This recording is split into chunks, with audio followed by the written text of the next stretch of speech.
advocacia pública teve previsão no texto constitucional.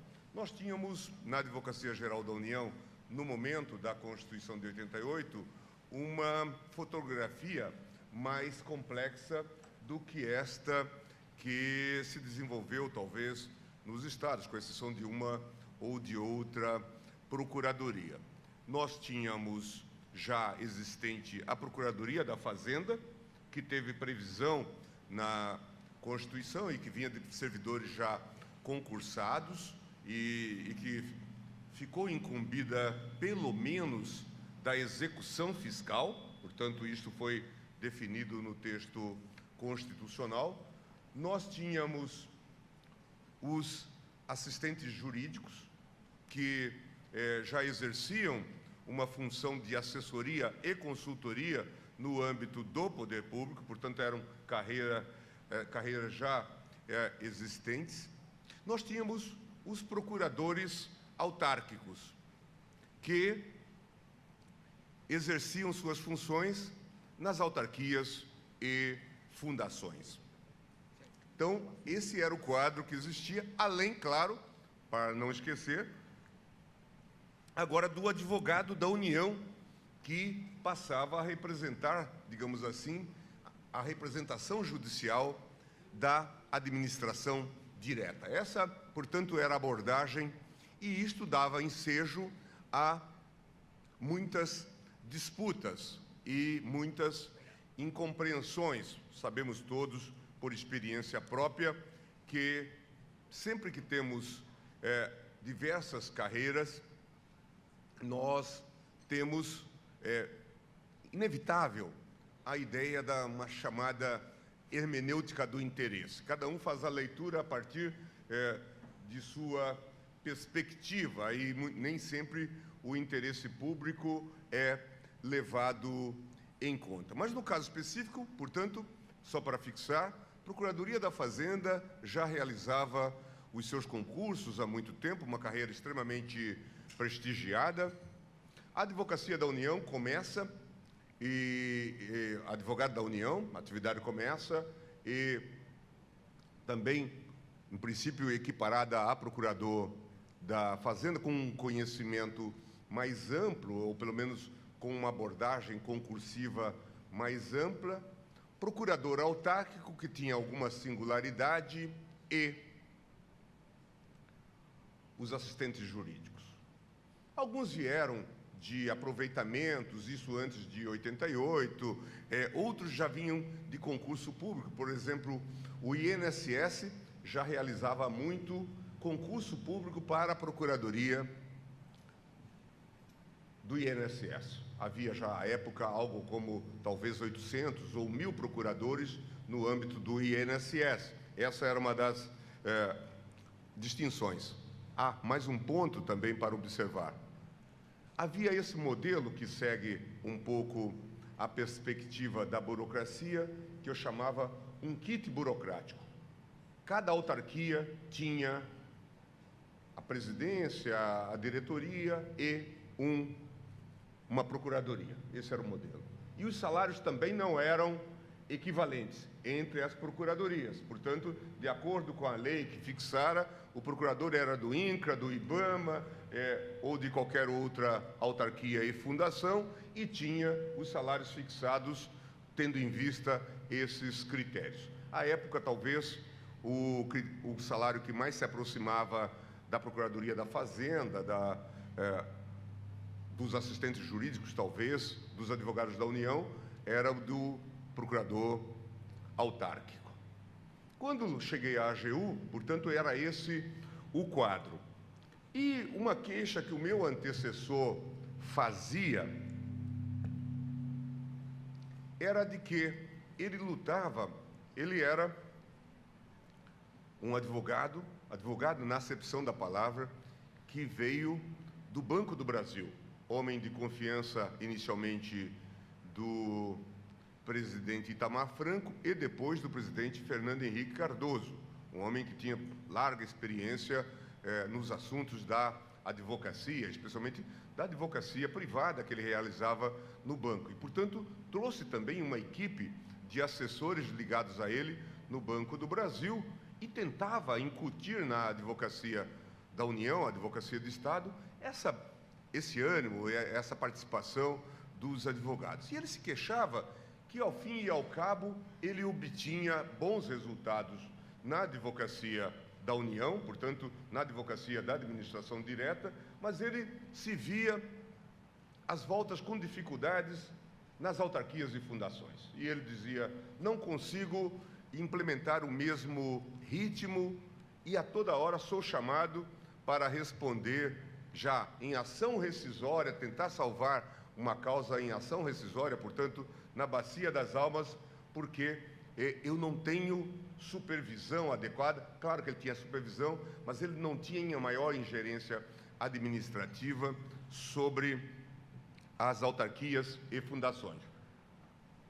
Cada presidente de cada autarquia designava o seu procurador-geral. Essa era a regra.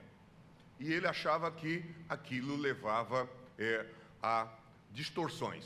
Claro que depois nós fomos verificar que havia muitos vícios nesse tipo de condução. Por exemplo, não preciso contar aos senhores, as universidades federais e também os Cefetes, escolas, etc. Aqui, obviamente, o reitor, o diretor, passa por escolhas em que os interessados, os professores, funcionários participam da votação. Houve um caso célebre na Universidade de Brasília, em que, depois de uma causa perdida, em que havia interesse de servidores, funcionários e professores, para um grupo deles, o reitor tomou a decisão, assumiu o compromisso em assembleia de fazer a extensão para todos os servidores, a despeito de a jurisprudência do Supremo ser contrária àquela orientação. Mas essas influências corporativas acabavam por contaminar esse processo.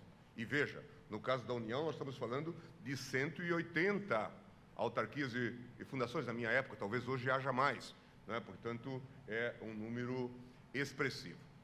Quando chego à AGU, me deparo com esse quadro. E a toda hora chegava notícia ruim sobre esse assunto. Tínhamos um quadro muito animado, já segundo concurso de advogados da União, a Procuradoria da Fazenda fazia os seus concursos, em algumas áreas já havia concursos com bastante competição, como aquela que eu já citei do INSS, mas tínhamos problemas em várias autarquias e fundações. Também escândalos envolvendo episódios de corrupção. Também aqui era um problema. E muitas vezes isso afetava ou atingia a Procuradoria. Passamos a discutir essa questão. À época, alguns vão se lembrar, nós tínhamos, então, questões ligadas a um tema que era bastante delicado. Corrupção no DNR, corrupção no IBAMA, corrupção aqui ou acolá, e tudo aquilo se perguntava, não tem solução? Depois também chegávamos notícia de que a União fora condenada num processo trabalhista, aqui ou acolá, porque não, às vezes a revelia, porque faltara o procurador, no caso. A gente tinha, por exemplo, me lembro disso por conta de incidentes, uma procuradoria que fazia parte, integrava a escola técnica de Eldorado do Leste, lá longe, em Rondônia. E nós faltamos à audiência e, portanto, perdemos o processo. Ora, era preciso ter alguma medida. E isso tudo num quadro de irracionalidade administrativa, porque nós, a AGU, tínhamos escritório em Porto Velho, para onde tinha que ir o procurador que estava em Eldorado do Leste. Mas ele tinha um Chevette velho, quebrou, aquela coisa toda, e, portanto, não tinha como fazer frente a esse tipo de situação. Bom, com esse amontoado de coisas, eu me lembro até recentemente a falecida, a saudosa ministra, depois ministra Nadir Rodrigues, ministra da CGU, ela veio da Procuradoria da República e começou a me ajudar lá, e começamos a fazer um levantamento de procuradores autárquicos, quantos havia em cada local. E quando havia excesso, eu me lembro que na Universidade de Mato Grosso havia um número excessivo de procuradores, mais procuradores autárquicos do que mesa e cadeira para eles se sentarem. Então, eles faziam um rodízio. Nós dissemos, olha, eles vão para o INSS, pelo menos lá há lugar para que eles possam trabalhar, e também há necessidade dessa mão de obra. Isso, começamos a fazer uma alocação, número de processos, procuradores, e começamos a discutir isso. Mas havia esses problemas todos de insuficiência da atuação de muitas procuradorias. E nós dissemos, o que fazer? O ministro Paulo Renato, da Educação, vivia preocupado, porque cada ministério tinha lá o seu orçamento. E ele tinha uma distorção brutal com o trânsito em julgado de muitas sentenças que a União tinha, de matéria que a União tinha ganho na AGU, mas perdia na defesa das autarquias. Então ele disse, é preciso fazer alguma coisa. Um dia determinado, depois de consultar o nosso pessoal da AGU, se nós daríamos conta de assumir a representação judicial das autarquias e fundações, de um número razoável delas, e os colegas disseram, bom, pelo menos nós não vamos fazer um papel tão descontrolado como isso que está ocorrendo.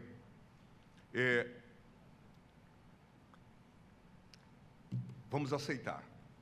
Então, eu levei ao presidente da República uma medida provisória, o presidente Fernando Henrique, e ele aceitou que nós assumíssemos praticamente 80 e poucas instituições, autarquias, fundações vinculadas ao MEC, e mais aquelas problemáticas, DNR, acho que INCRA, IBAMA, algumas coisas do tipo. 80 ou 90 passaram desde logo a serem representadas pela AGU, e os seus braços passavam também a integrar a força de trabalho da AGU. Fizemos, portanto, essa integração.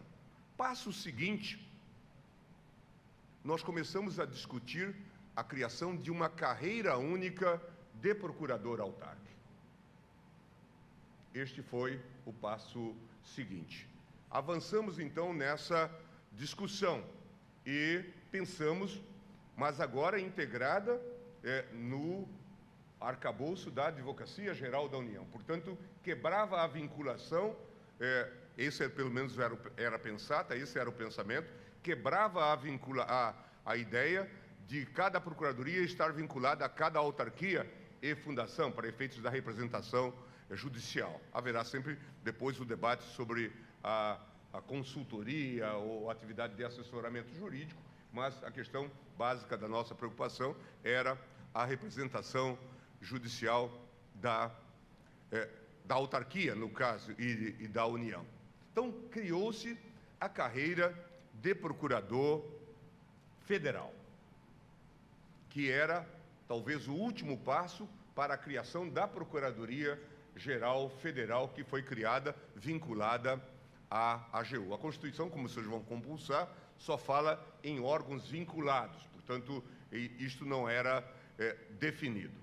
Claro que isso causou uma celeuma enorme, evidentemente causou uma celeuma enorme, porque se dizia, a disputa corporativa é infernal, como sabem, né?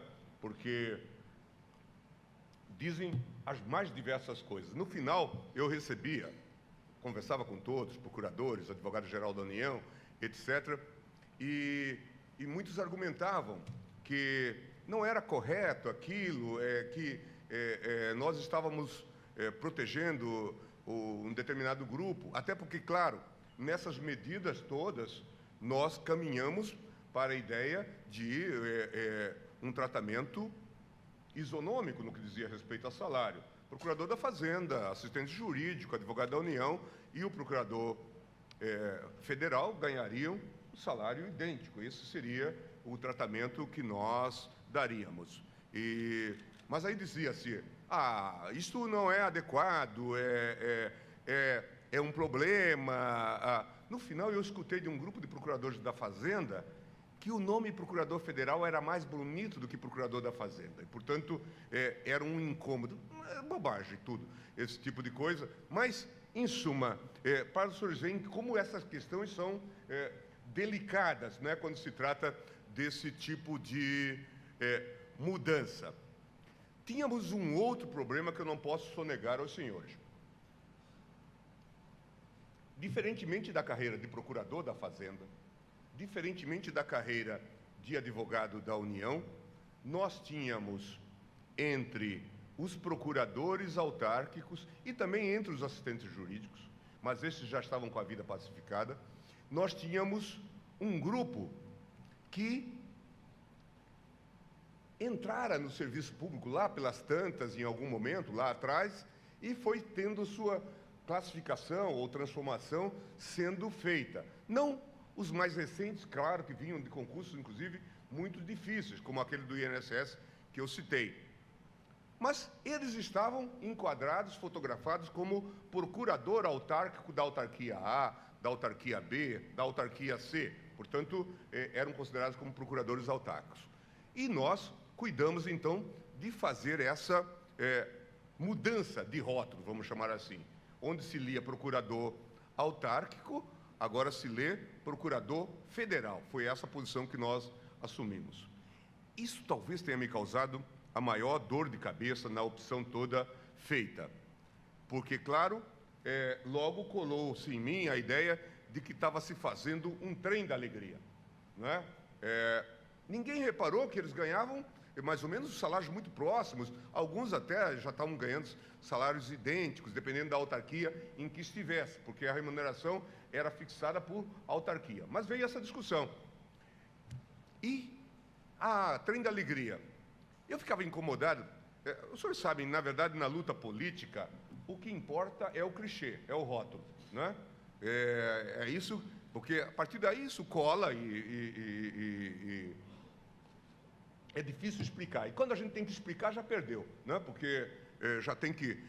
precisa de duas palavras quando o rótulo fala por si mesmo. Eu fiquei explicando aquilo, olha, não tem nada de trem da alegria, essas pessoas já estavam no mesmo lugar, não estamos nem mudando de lugar, daqui a pouco até mudam e tal, mas não estamos fazendo nenhuma mudança, em princípio. Se ele era procurador da escola tal, ele continua procurador da escola tal. Ao invés de ser procurador da autarquia tal, agora ele passa a ser chamado procurador federal.